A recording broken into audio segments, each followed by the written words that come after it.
Hello, hello. I'm going to read from the Writer's Almanac for Sunday, January 22nd, 2012. This is Garrison Keeler. Wonderful show on National Public Radio. So, Writer's Almanac for Sunday, the 22nd of January, 2012. On this day is the birthday of Sir Francis Bacon, born in 1561. He was born in London, and he was, among other things, a philosopher, a statesman, an essayist, and a champion of modern science. He was born into a family with connections at court, but he criticized Queen Elizabeth's tax levy and fell out of favor. When Elizabeth was succeeded by James I, Bacon's career got back on track, and in 1618 he was named the Lord Chancellor. His glory was short-lived. He was convicted of accepting bribes in 1621 and banned from political office for the rest of his life.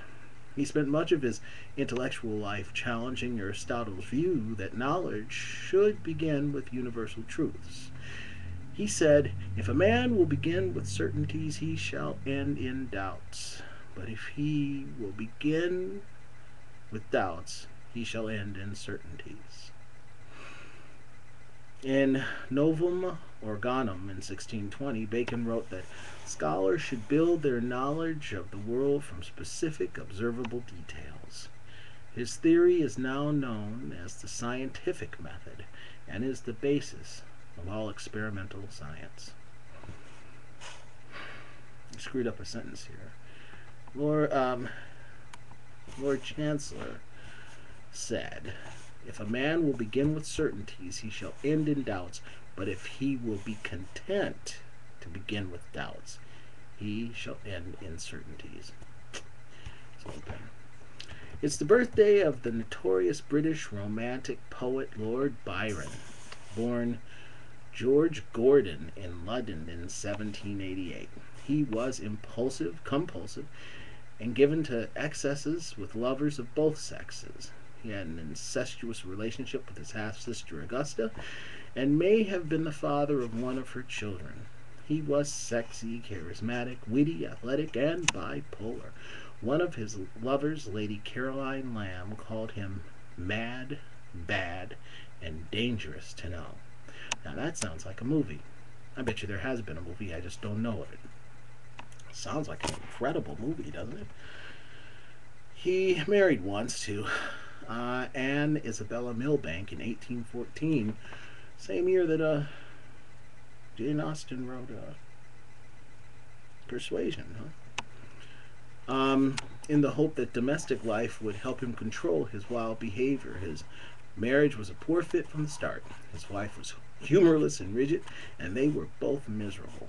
They had a daughter, Ada, in 1815, and legally separated in 1816. He left England that year to live abroad and never returned. In spite of his turbulent personal life, he found time to write epic narrative poems like The Melancholy Childe Harold's Pilgrimage, 1812 to 1818, and the satirical Don Juan, 1818 to 1824. He became a literary rock star. His poem, The Corsair, sold 10,000 copies on the day it was published. Holy cow. Can you imagine? In 1814, 10,000 copies. He also penned tender verses like She Walks in Beauty, 1814. The poem begins, "She walks in beauty like the night of cloudless climes and starry skies, and all that's best of dark and bright meet in her aspect and her eyes." As he lay dying of fever, possibly malaria or sepsis, from improperly sterilized tools used to bleed him, he requested that his body be left undisturbed. Sadly, his wishes were disregarded.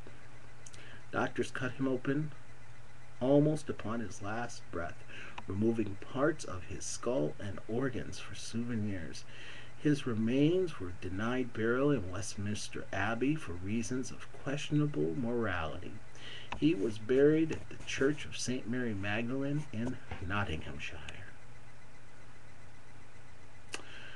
Here's a poem by Lord Byron, at least an excerpt of it, from his epic poem, Darkness.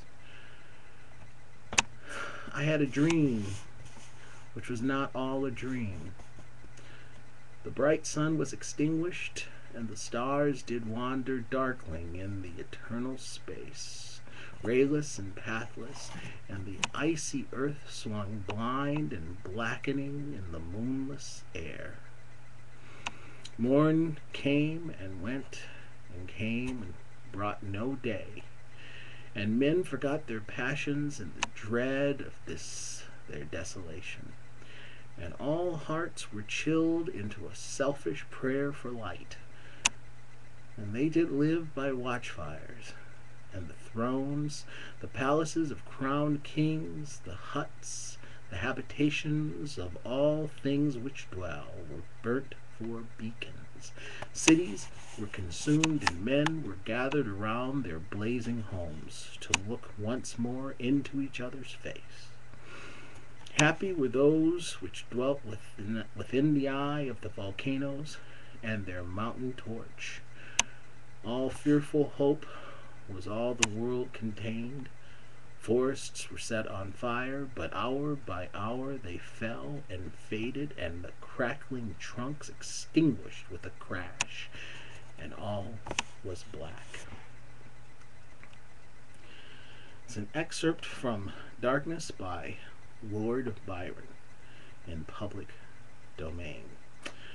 There is no production group that's written down on here, so we will end with just saying what Garrison Keillor always says: be well, do good work, and keep in touch.